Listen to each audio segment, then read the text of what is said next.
Ya, dan untuk mengulas terkait hal tersebut dan bagaimana nasib perbankan serta pasar keuangan ke depan di era suku bunga tinggi, saat ini telah hadir studio CNBC Indonesia ekonom senior dan kepala eksekutif LPS periode 2015 hingga 2020 Bapak Fauzi Ihsan. Bapak, apa kabar, Pak? Baik, terima kasih. Terima kasih banyak, Pak, telah hadir di sini. Pak, saya ingin tanggapan Anda terlebih dahulu mengenai tren penempatan dana oleh bank yang semakin besar di SBN, Pak. Oke. Kalau kita melihat ya pertumbuhan kredit, ya, itu kan cukup pesat ya, year on year itu 12,4%, sementara pertumbuhan DPK di bawah sekitar 7,4%. Jadi pertumbuhan kredit itu lebih pesat dibanding pertumbuhan dana pihak ketiga, pertumbuhan simpanan masyarakat. Ya. Sehingga LDR, loan deposit ratio perbankan itu naik ke 84% ya. Dan kalau misalnya kita keluarkan bank-bank yang liquid ya, misalnya BCA gitu, itu LDR-nya bisa naik mendekati 90%. Nah, otomatis pertumbuhan kredit ini tidak bisa terlalu cepat gitu. Kalau nggak LDR-nya akan tembus prudential threshold yang kira-kira 92%. Ya. Sehingga bank harus diversifikasi. Diversifikasinya kemana? Ke risk free assets, yaitu ya SBN. Oh, oke, Pak. Jadi memang ada prudential threshold yang memang harus dijaga agar tentunya bisa terjaga dengan baik, karena lending ini masih tetap begitu tinggi ya, Pak ya. Nah, Pak, berbicara mengenai era suku bunga tinggi ya, Pak ya. Apakah serta-merta dengan kenaikan suku bunga terutama dari Bank Indonesia yang kemarin menjadi 6,25% itu nanti ke depannya akan berdampak, Pak, terhadap pertumbuhan kredit yang saat ini masih terjaga nih, Pak, di double digit? Sekarang kan masyarakat ekonom dan analis melihat bahwa suku bunga itu sudah peak ya, khususnya suku bunga global ya, dan lebih spesifik lagi suku bunga acuannya Bank Sentral Amerika, the Fed Funds target rate ya, yang sekarang ada di 5,5%. Dan suku bunga rupiah dan suku bunga emerging markets itu sangat bergantung dengan kapan Fed Funds Rate akan diturunkan. Ya. Dan para analis sekarang rata-rata memprediksikan bahwa di semester kedua tahun ini Fed Funds Rate akan turun kira-kira 50 basis points. Jadi dari 5,5% ke 5% sebelum akhir tahun 2024 ini. Dan ini akan memberi ruang bagi bank sentral di emerging markets untuk menurunkan suku bunganya, termasuk Bank Indonesia. Walaupun tidak serta-merta Bank Indonesia bisa menurunkan suku bunga acuannya sebesar penurunan suku bunga Fed Funds Rate.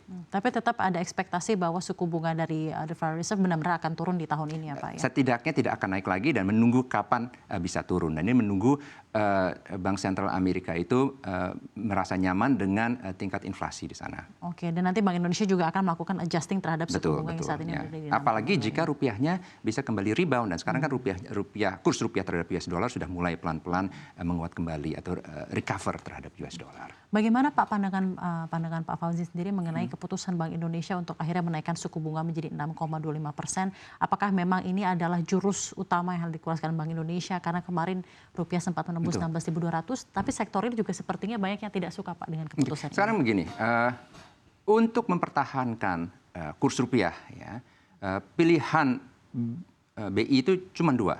Yang pertama adalah intervensi di pasar falas secara masif, ya, artinya menjual dolar, menguras cadangan devisanya untuk membeli rupiah.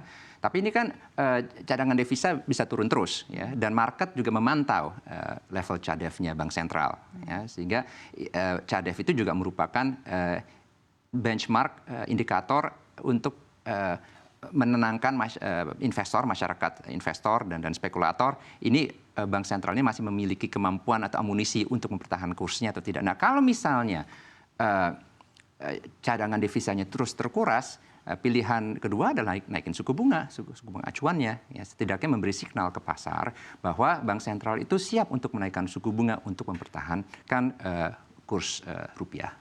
Baik. Pak, ini tadi dari lending rate ya, Pak, dan suku bunga. Saya juga ingin mendengar pandangan dari Anda mengenai peningkatan DPK yang somehow sekarang masih di kisaran 7%-an ya, Pak ya. Apa yang menyebabkan pertumbuhan DPK dirasa tidak selancar pertumbuhan dari lending atau kredit, Pak? Sekarang bagi masyarakat ada beberapa pilihan. Ya. Pertama tentunya menyimpan dana di perbankan. Ya. Kedua adalah di SBN, ada retail bonds, kan? Ya, ORI. Ya. Bisa juga masuk ke saham. Ya. Jadi pilihannya itu lebih banyak, dan karena ORI atau SBN itu memberi imbal hasil yang relatif menarik. Ya, kalau kita bicara 10 tahun SBN itu bisa di atas 6,5% itu, sehingga bisa menyaingi suku bunga simpanan. Jadi that's why karena ada variable instruments, jadi betul. ada yang penaruhnya tidak hanya di perbankan tapi di SBN or di equity dan lain-lain. Dan juga BI juga menerbitkan SRBI dengan imbal hasil dengan bunga yang cukup menarik ya untuk 1 tahun di atas 7%. Tapi secara long term Pak, dengan adanya tren lending growth itu masih begitu baik, tapi peningkatan DPK juga tidak begitu tinggi gitu ya. Apakah ini favorable untuk perbankan? Untungnya pimpinan perbankan juga kebanyakan memperkirakan bahwa suku bunga bisa turun ya hingga likuiditas akan membaik. Ya. Selain itu juga dengan turunnya suku bunga yang dipicu tentu pertama dengan penurunan suku bunga Fed Funds Rate, lalu suku bunga global termasuk di emerging markets termasuk rupiah, aliran modal asing akan kembali ke emerging markets termasuk Indonesia. Itu juga akan membantu menambah likuiditas.